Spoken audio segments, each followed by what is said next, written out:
नमस्कार। इसके बारे में जानें, क्योंकि अगर आप अपनी सीमन एनालिसिस की रिपोर्ट या यूरिन रूटीन की रिपोर्ट देखते हो उसमें पसल्स मेंशन्ड होते हैं। अगर वो पसल्स उनकी रेफरेंस रेंज से ऊपर होते हैं तो वो पसल्स अच्छे नहीं माने जाते। जैसे कि अगर हम सीमन एनालिसिस की रिपोर्ट में देखें तो 1 से 3 या 2 से 5 एचपीएफ के एक डिजिट होती है। अगर वो उसके अंडर आ रही है तो वो पसल्स बुरे नहीं हैं, वो पसल्स हमेशा हर रिपोर्ट में हमें दिखाई देने को मिलते हैं। बट अगर पसल्स उससे ज़्यादा आ जाते हैं, किसी किसी के पसल्स 8 के आसपास आ रहे हैं, रेफरेंस 5 to 8 आ रहे हैं, या वो आ रहे हैं उससे भी ज़्यादा 11 to 12 भी आते हैं, 8 to 12 भी आते हैं एचपीएफ, तो ये जितने भी पसल्स होते हैं ये कोई ना कोई इंडिकेट कर रहे होते हैं रिलेटेड की कोई इन्फेक्शन के लिए। मोस्ट ऑफ द केसेस में हम बैक्टीरियल इन्फेक्शन देखते हैं, बट इन इन्फेक्शन का मेन ऑरिजिन जो होता है वो एपिडेमाइटिस भी हो सकता है और काइटिस भी हो सकता है या स्पर्मेटोसील भी हो सकता है, या फिर कोई आपके ट्रैक में यूरिनरी ट्रैक जहाँ पर पेशाब निकलता है या जिसे हम पेनिस के बोल देते हैं, जहाँ से पेशाब निकलता है उस ट्रैक के अंदर भी इन्फेक्शन हो सकता है, तो वो हमें रिफ्लेक्ट करता है एज ए पस सेल्स में। अब पस सेल्स जो होते हैं वो बेसिकली क्या होता है कि हमारा जो एरिया होता है, हमारा जो सीमन निकालने वाला या इजैकुलेटरी वाला एरिया जो होता है, दोनों का कॉमन होता है, यूरिन का भी और सीमन का भी। तो ऐसा हम देखते हैं कि अगर कोई ऐसी प्रॉब्लम नहीं आई है, मान लीजिए अगर कोई दिक्कत उनको ना एपिडेमाइटिस निकला है, ना स्पर्मेटोसील निकला है, ना कोई ऑर्काइटिस निकला है, ना कोई ऐसा कोई इन्फेक्शन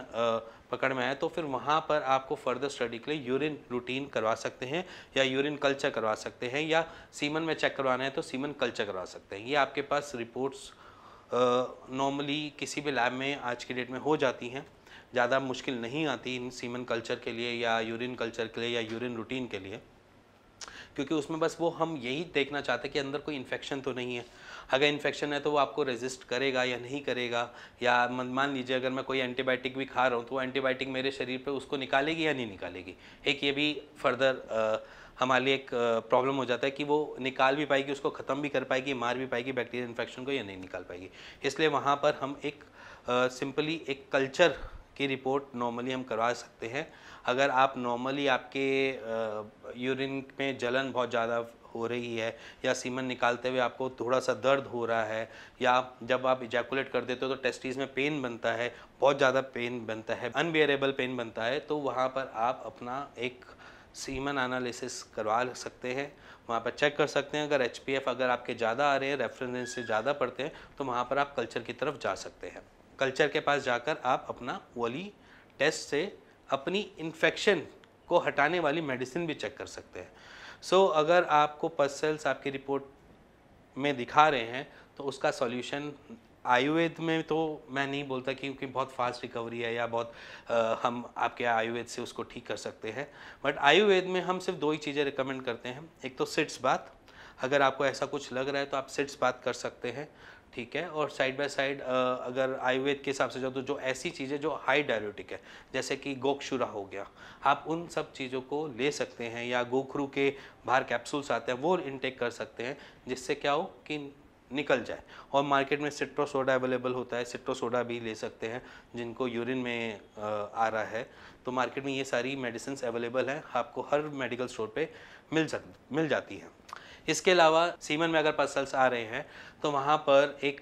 सिंपली अगर आपने एंटीबायोटिक भी खा लिए या बड़े टाइम से आपने खा लिए तो एक अल्ट्रासाउंड करवा कर एक बार चेक करवा सकते हैं कि अंदर कुछ ऐसा तो नहीं बन रहा कि एपिडेमाइटिस बन रहा हो, कि एपिडाइमल लेयर जो टेस्टिस के पीछे एक जो लेयर होती है वो सूज रही हो, या वो बल्की हो रही हो, या उसके अंदर इन्फ्लेमेशन आ रही हो, ऐसा एक बारी चेक करवा सकते हैं। या फिर कोई स्पर्मेटिक कोड के अंदर कोई ऐसी ट्रबल तो नहीं आ रही। तो ये सारी चीज़ें आप नॉर्मली अपनी अल्ट्रासाउंड की रिपोर्ट में चेक करवा सकते हैं अगर आपके पसल्स बहुत ज़्यादा आ रहे हैं। अब पसल्स करते क्या हैं? पसल्स बेसिकली आपको स्टेराइल की तरफ ले जाते हैं, मतलब वो आपको इम्पोटेंसी की तरफ ले जा सकते हैं, इतनी उनके पास कैपेबिलिटी होती है। क्योंकि कोई भी इन्फेक्शन आपकी किसी भी जगह पे होता है तो उस जगह को वो ख़राब करने के लिए होता है, सही करने के लिए नहीं होता। जैसे कि अगर आपका कहीं घाव बनता है, घाव बनने के बाद कोई वहाँ पर इन्फेक्शन बड़ा हो जाता है तो उस पार्ट में ज़्यादा से ज़्यादा वहाँ की फंक्शनिंग या उस जगह को काम करने में दिक्कत आती है। सेम वैसे ही टेस्टिस के आसपास अगर कोई इन्फेक्शन होता है तो वो क्या करता है, उस जगह को इन्फ्लेम्ड करेगा, सुजाएगा, और वहाँ के प्रोसेस को स्लो डाउन कर देगा, उसकी फंक्शनिंग को कम कर देगा, जिसकी वजह से हमारी मोटिलिटी भी डाउन होती है और साइड बाय साइड हमारे स्पर्म काउंट भी कम हो सकते हैं। तो अगर आपको कुछ ऐसा इंडिकेट हो रहा है आपकी रिपोर्ट में, आप नीचे दिए हुए नंबर पे मेरे को व्हाट्सएप कर सकते हैं, मेरी टीम से उससे सलाह ले सकते हैं। और इसी के साथ साथ अगर आपको कुछ समझ नहीं आ रहा हो तब भी आप मेरे को सीधा नीचे दिए हुए नंबर पर कॉल करके अपनी प्रॉब्लम शेयर करके उसका एक राइट सॉल्यूशन ले सकते हैं। इसी के साथ मिलेंगे नेक्स्ट वीडियो में, तब तक के लिए आप कीप वॉचिंग माय चैनल।